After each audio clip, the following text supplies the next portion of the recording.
There's been three situations I could like say in my life that really like altered how like my next 4 years ago. And I think it started my senior year of high school. I mean, everybody that knows me knows what went down with like the basketball situation in high school. But the fact that I told people I was gonna go play pro in Italy, and it didn't happen, was one of the worst feelings I've ever had in my life. I felt like a failure. I felt like I let everybody down. I didn't have the courage to go outside because I feel like people would say, "Why are you still here? Shouldn't you be in Italy?" And that was just a pill I just couldn't swallow.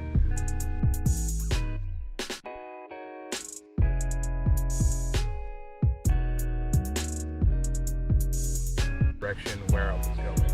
I never even thought about college because I, again, thought I was going to go pro. That situation right there really altered, where I was going to go. I was hell bent on being a basketball player ever since I could walk. So learning that, hey, things don't work out as they should was another hard pill as well, because I thought, if you have God-given ability and whatnot, things will work out. It didn't. And then, seeing all my friends having fun sucks. And then seeing you don't have a job, you don't have a car, you're not in college, like that's just a shitty feeling. And if it wasn't for my buddy James, I probably would have not ever went to college. Then he'd be like, okay, I have work at 3, but we can go to 12, yada, yada, yada.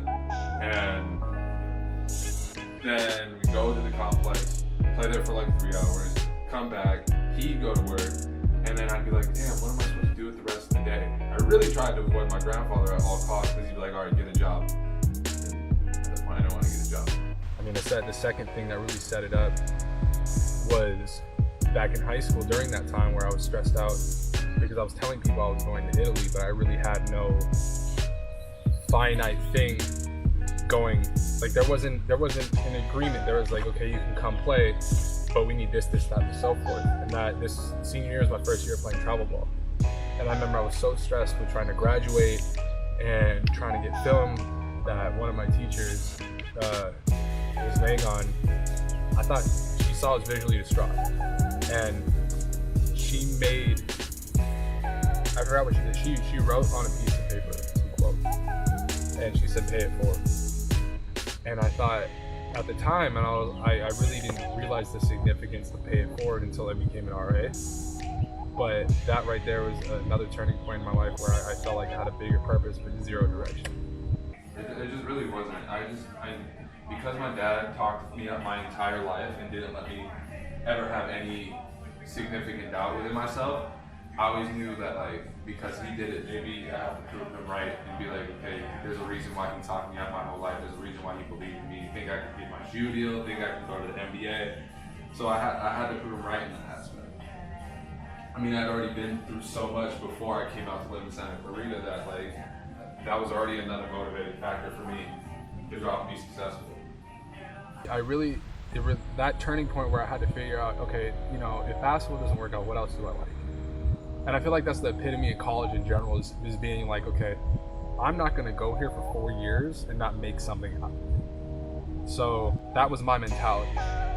And, everything was going good my freshman year. My dad was even surprised I made the dean's list my first quarter, which, shout out to my dad who didn't really believe in that part. He believes in me all together, but I'm just saying going from high school to college, it's a different transition, because high school is really, you're forced to go to school. College is how much energy are you going to put into these grades? So he didn't think that I would be able to make that transition, but I killed it. So, but the last thing I think would shape the rest of college for me was my car crash, where I had bought a car, had saved up money from working for my dad, and I went up to the Bay to my sisters, and I guess my mom helped me buying a car. I bought this 97 Toyota Camry. It was green. Shit was a steal, for real. And I remember wanting to leave back to Bakersfield to pull up on everybody in a car, because that'd be the ultimate flex, even if it was a 1997 Toyota Camry. And I remember driving, even though my sister said don't leave, we'll drive with you. I left at 3 or 4 in the morning from Watsonville, California to try to come back to Bakersfield.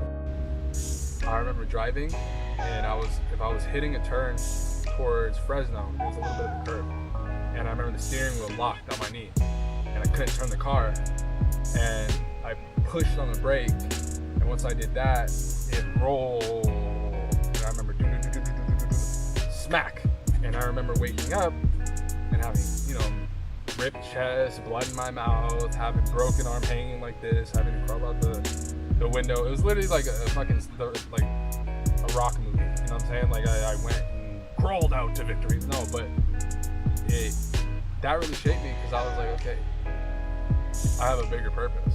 Because I remember getting put in the ambulance and then hearing people say like, oh, you shouldn't be alive, you shouldn't have legs at this point, the front end of your car is completely off. And I think with that made me have a bigger purpose, and made me spend my time wisely in that regard. After my car accident, I was like, I gotta turn my shit up. Like, it's funny to say, but like I really had to turn shit up. I went and changed my fucking major to something that was relevant to me.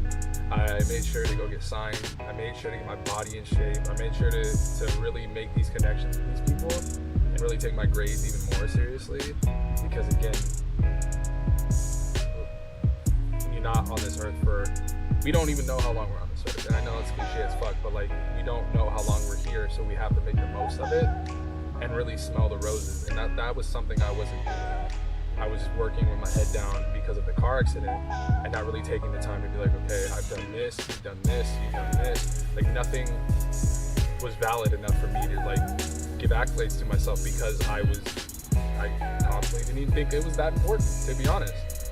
So I feel like checking in now and reflecting on the last 4 years, and to people that were a part of my journey, good or bad, I want to say thank you. Because I'm making a condensed version of a thank you video, but those 3 things really, changed the last 4.5, 5 years of my life. And for the people that have, again, been around, good or bad, any negative influence in my life, I just want to thank you, because it also helped me keep on the straight and narrow and stay focused on my goals. And people ask me constantly, like, hey, you ever gonna pick something and settle? And I think that's the beauty, like, of life in general, is that like I have the choice to choose to do whatever I want. And I know myself, and I'm gonna continue to do 55 million things until I'm satisfied. That's pretty much it right there. And I'm gonna go get a master's degree. That's weird to even say, like getting a master's degree. I don't even want to go to school.